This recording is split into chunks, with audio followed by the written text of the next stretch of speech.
In ancient Kemet, petty thieves and ordinary criminals were treated according to the severity of the offense, the status of the victim, and the principle of restoring order.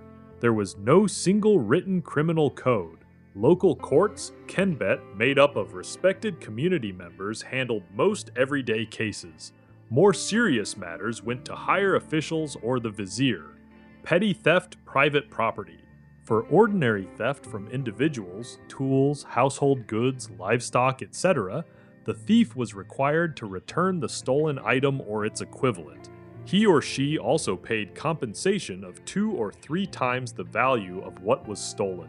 Corporal punishment was common. Public beatings, often 100 blows or more with a stick. The guilty party usually had to swear an oath not to re-offend.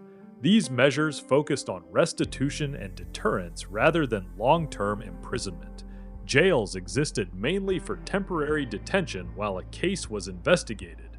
Theft from temples, state or royal property, this was treated far more severely because it attacked institutions and the social order.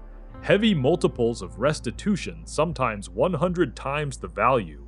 Severe beatings, open wounds, forced labor, or mutilation. In serious cases, especially temple or tomb robbery, the death penalty, often by impalement, was applied. Families of the offender could also be affected, loss of status or forced labor. Other common criminal punishments: assault, fighting, or minor offenses, beatings administered publicly, repeated or aggravated crime, forced labor in quarries, mines, or state fields, exile sometimes to Nubia, branding or mutilation, nose, ears, or hands in extreme cases, false testimony or perjury, harsh physical punishment or worse, because it undermined the judicial process. Serious crimes, murder, treason, large-scale tomb robbery, death, often by impalement, burning, or other methods. Punishments were usually immediate and public. Long-term imprisonment as a sentence was rare.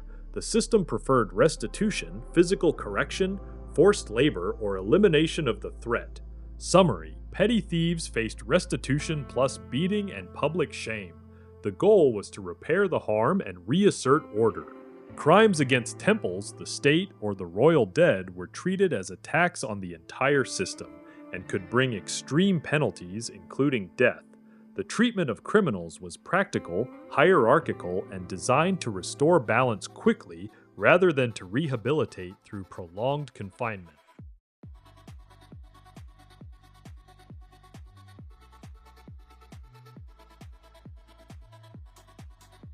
Physical, spiritual, and intellectual implications of the treatment of petty thieves and criminals in ancient Kemet. Physical implications. Punishment was designed to act directly on the body. Petty thieves typically faced public beatings, often 100 blows or more, restitution of 2 or 3 times the value of the stolen goods, and public exposure. More serious or repeated offenses brought forced labor in quarries, mines, or state fields, branding, mutilation, or exile. The body of the convicted person became a visible instrument of deterrence. Pain, scarring, reduced physical capacity, and the hard labor of penal service marked the offender permanently. Families could also suffer loss of property or status, extending the physical and economic consequences beyond the individual. In this system, the body was not corrected through confinement, but corrected or broken through immediate, public, and often lasting physical measures. Spiritual implications. Crime was understood as a disruption of ma'at, order, balance, and right relationship. Petty theft damaged the reciprocal trust of the community. Theft from temples or the state attacked the larger ordered world. Punishment aimed to restore that order. Public beating and forced restitution reinserted the offender into the hierarchical structure under authority.